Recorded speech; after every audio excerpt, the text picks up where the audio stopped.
So Hyderabad Goshamahal నియోజకవర్గంలో ఉన్నటువంటి బేగం బజార్ భూలక్ష్మి మాత మరి చంద్రబాబు నాయుడు బర్త్డే పురస్కరించుకొని మరి డాక్టర్ రావు గారు దర్శించుకోవడం జరిగింది. మరి అమ్మవారిని ఏమైనా కోరుకున్నారు, వారి పార్టీ రాబోయే రోజుల్లో ఎలా ముందుకెళ్ళాలనే అంశంతో వారు ముందుకెళ్తున్నారు, వారి మాటలు తెచ్చుకుందాం. చెప్పండి సార్, ఎలా అనిపిస్తుంది? ఈరోజు చంద్రబాబు నాయుడు గారి యొక్క 73వ జన్మదినం సందర్భంగా ఈ యొక్క అత్యంత మహిమగలటువంటి అమ్మవారు ఈ గోషాంబల్ నియోజకవర్గంలో అమ్మవారికి నారా చంద్రబాబు నాయుడు గారి యొక్క పేరు మీద అభిషేకం చేయించి వారి పేరుపైన మొక్కులు మొక్కడం జరిగింది. మళ్ళీ రానున్న ఎన్నికల్లో చంద్రబాబు నాయుడు గారు ఘన విజయం సాధించి ముఖ్యమంత్రి హోదాలో మళ్ళీ అమ్మవారి దర్శనానికి చంద్రబాబు నాయుడు తీసుకొస్తామని చెప్పేసి ఈ సందర్భంగా తెలియజేస్తున్నాం. పార్టీకి మన నుంచి కూడా కాసాని జ్ఞానేశ్వరరావు గారు ప్రెసిడెంట్ అయిన తర్వాత ఎలా ఉంది పార్టీ? మన ఇఫ్తార్ ఉంది కూడా ఇచ్చారు. సో అక్కడ ఆంధ్రాలో కూడా మరి పార్టీ మన ఎమ్మెల్సీ కూడా గెలవడం జరిగింది కదా, సో అనిపిస్తుంది ప్రజల్లో చంద్రబాబు నాయుడు గారి యొక్క చేసినటువంటి కార్యక్రమాలు ఇప్పుడు ప్రజలకు గుర్తుకొస్తున్నాయి.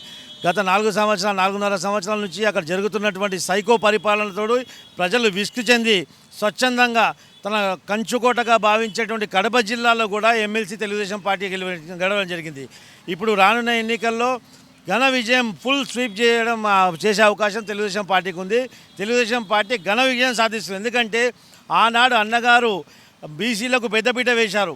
బీసీలు శాసనసభ యొక్క చట్టసభలో ముఖం కూడా చూన్నటువంటి బీసీలకు సామాన్యుని సైతం సభ్యత్వం ఇప్పించి అసెంబ్లీలో కూర్చున్నటువంటి ఘనత ఆ రోజు అన్నగారు ఎన్టీ రామారావు గారిది. అదే చరిత్రని మళ్ళీ ఈరోజు కాసాని జ్ఞానేశ్వర్ గారు వచ్చిన తర్వాత చరిత్రని మళ్ళీ తిరగరాశారు. ఏ విధంగా అంటే ఆ రాజు ఆయన కూడా బీసీలకు పాటుపడి బీసీల సేవ చేయడానికి పాటుపడి బీసీలకు అభ్యున్నత కొంచెం పాటుపడ్డాడు. ఈరోజు కాసాని జ్ఞానేశ్వర్ గారు వారిని ఎప్పుడు సంబోధించినా బీసీ బాంధవులు అంటారు. ఎందుకంటే అన్నగారు లాగానే ఈయన కూడా కాసాని జ్ఞానేశ్వర్ గారు గత 3 దశాబ్దాల నుంచి 30 సంవత్సరాల నుంచి బీసీ ఐక్యవేదిక అని చెప్పేసి 93 బీసీ కులాలను ఐక్యం చేసి ఐక్యవేదిక పెట్టి రాష్ట్రమంతా పర్యటించి 30 సంవత్సరాల నుంచి అలుపెరగని పోరాటం బీసీల డెవలప్మెంట్ గురించి చేస్తున్నటువంటి నాయకుడు.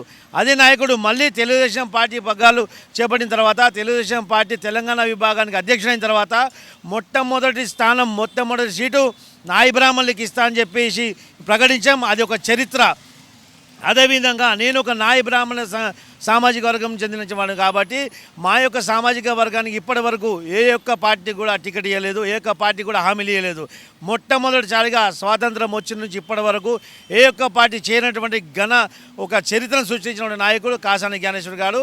అదేవిధంగా మా యొక్క నాయి బ్రాహ్మణ సోదరుడు కూడా అన్ని నియోజకవర్గాల్లో ఇరు తెలుగు రాష్ట్రాల్లో మా యొక్క నాయి బ్రాహ్మణ యొక్క కేంద్రాలు ప్రచార కేంద్రాలుగా మారి తెలుగుదేశం పార్టీ విజయంలో మా యొక్క పాత్ర ఉంటుందని చెప్పేసి ఈ సందర్భంగా తెలియజేస్తున్నాను. గతంలో పటవారీ వ్యవస్థను రద్దు చేసి అలాగే చూసినట్టు హైదరాబాద్లో శాంతి భద్రతలు పరిరక్షించడం కావచ్చు, మేయర్ యొక్క ప్రతిష్టత పెంచినటువంటి పార్టీ కావచ్చు, అలాంటి పార్టీ మరి రాబోయే రోజులలో ముందుకెళ్తేందుకు ఎలా సంసిద్ధతం అవుతారు?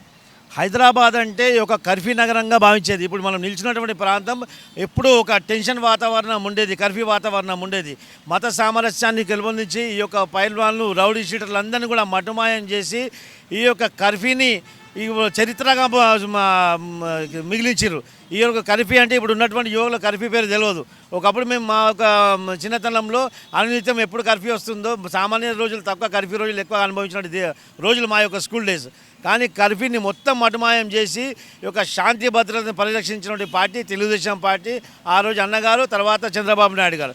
అదే కాకుండా మేయర్ని డైరెక్ట్ ఎలక్షన్ చేయడం ఏ విధంగా అంటే ఎప్పుడు మేయర్ గెలిచినా ఈ యొక్క ఓల్డ్ సిటీ యొక్క ఈ మజ్లిస్ ప్రభావం వల్ల మేయర్ ఉండే కాబట్టి అభివృద్ధికి నోచుకోకుండా పరిస్థితి ఆ రోజు హైదరాబాద్కు ఉండేది.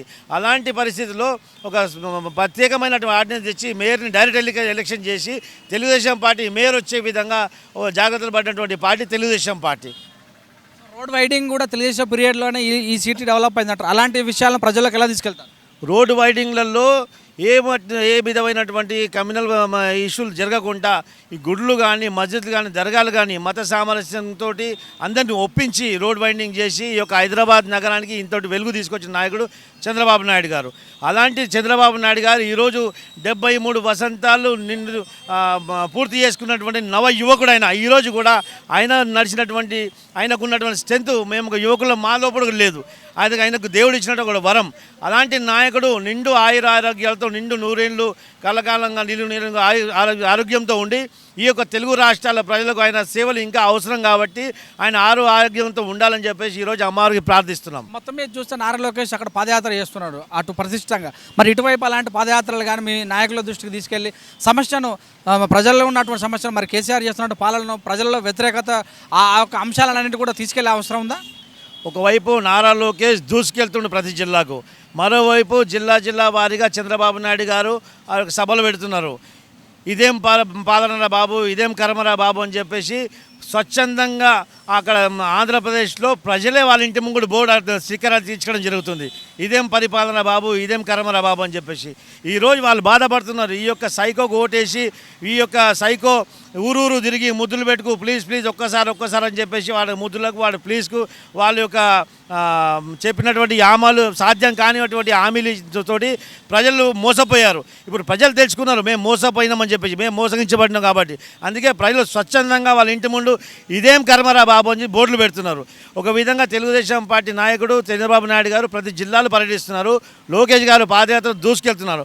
అదేవిధంగా తెలంగాణలో కూడా ఈ కార్యవర్గం నియమించడం జరుగుతుంది. కార్యవర్గం నియమించిన తర్వాత కార్యవర్గ సమావేశం తర్వాత ప్రతి జిల్లాలో కూడా ఆంధ్రప్రదేశ్ తరహాలో తెలంగాణలో కూడా అదే కార్యక్రమాలు ఉండి తెలుగుదేశం పార్టీని బలోపేతం చేసి తెలుగుదేశం పార్టీ జెండాలు ఇరు రాష్ట్రాల్లో కూడా రెపరెపలాడే విధంగా ప్రతి కార్యకర్త కూడా కృషి చేస్తాడు. Thank you.